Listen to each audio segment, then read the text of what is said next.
ನಾನು ಡಾಕ್ಟರ್ ಸಿದ್ದನಗೌಡ ಪಾಟೀಲ್ ಅಂತ, ಹೊಸತು ಪತ್ರಿಕೆ ಸಂಪಾದಕ. ಕನ್ನಡ ಸಿನಿಮಾ ಇಂಡಸ್ಟ್ರಿಯಲ್ಲಿ ಒಂದು ವರ್ಗ ದೃಷ್ಟಿಕೋನವನ್ನು ಇಟ್ಟುಕೊಂಡು ಆ ಹಿನ್ನೆಲೆಯ ತಾತ್ವಿಕ ಕಥೆಗಳನ್ನು ಸೃಷ್ಟಿ ಮಾಡಿರ್ತಕ್ಕಂಥ ಹಲವಾರು ಸಿನಿಮಾಗಳು ಬಂದಿದ್ದಾವೆ. ಆ ನಿಟ್ಟಿನಲ್ಲಿ ನಮಗೆ ಸಂಪತ್ತಿಗೆ ಸವಾಲು ಆ ಥರದೊಳಗೆ ಒಂದು ಕಾಲದಲ್ಲಿ ಫ್ಯೂಡಲಿಸಮ್ ವಿರುದ್ಧ ಒಬ್ಬ ಸಾಮಾನ್ಯ ರೈತನ ಮಗ ಎದ್ದು ನಿಂತು ಹೋರಾಟ ಮಾಡಿರ್ತಕ್ಕಂಥ ಒಂದು ಕಥೆಯನ್ನು ನಾವು ಹಿಂದೆ ನೋಡಿದ್ದೀವಿ.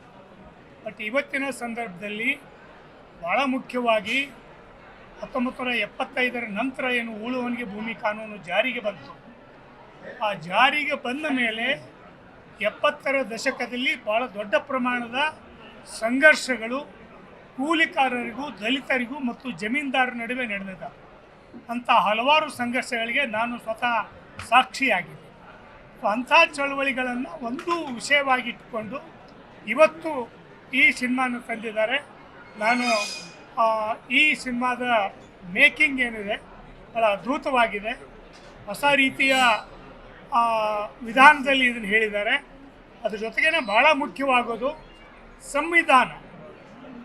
ನಮ್ಮ ಬದುಕು, ನಮ್ಮ ಸಮಾಜ, ಈ ಊಳಿಗಮಾನ್ಯ ವ್ಯವಸ್ಥೆ ಬದಲಾಗಿ ಸಂವಿಧಾನ ಕೇಂದ್ರಿತ ಆಗಬೇಕು, ಮೌಢ್ಯಗಳ ವಿರುದ್ಧ ಇರಬೇಕು ಮತ್ತು ಸರ್ವರಿಗೂ ಸಮಪಾಲು ಇರಬೇಕು ಅಂತಕ್ಕಂಥ ಒಂದು ಮೆಸೇಜನ್ನು ವಿಜಯ್ ಅವರು ಇದರಲ್ಲಿ ತಂದಿದ್ದಾರೆ. ಸೊ ಅವರಿಗೆ ನಾನು ಒಟ್ಟು ದಲಿತ ಚಳವಳಿ ಮತ್ತು ದುಡಿಯುವ ವರ್ಗದ ಚಳವಳಿ ಪರವಾಗಿ ಧನ್ಯವಾದಗಳು ಹೇಳ್ತೇನೆ, ಶುಭಾಶಯಗಳನ್ನ ಹೇಳ್ತೇನೆ.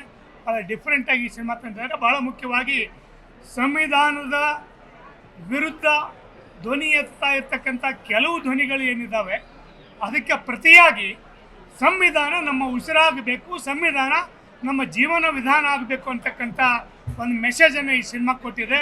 ಈ ಸಿನಿಮಾ ತಂಡದ ಎಲ್ಲರಿಗೂ ಶುಭಾಶಯಗಳು, ಧನ್ಯವಾದ.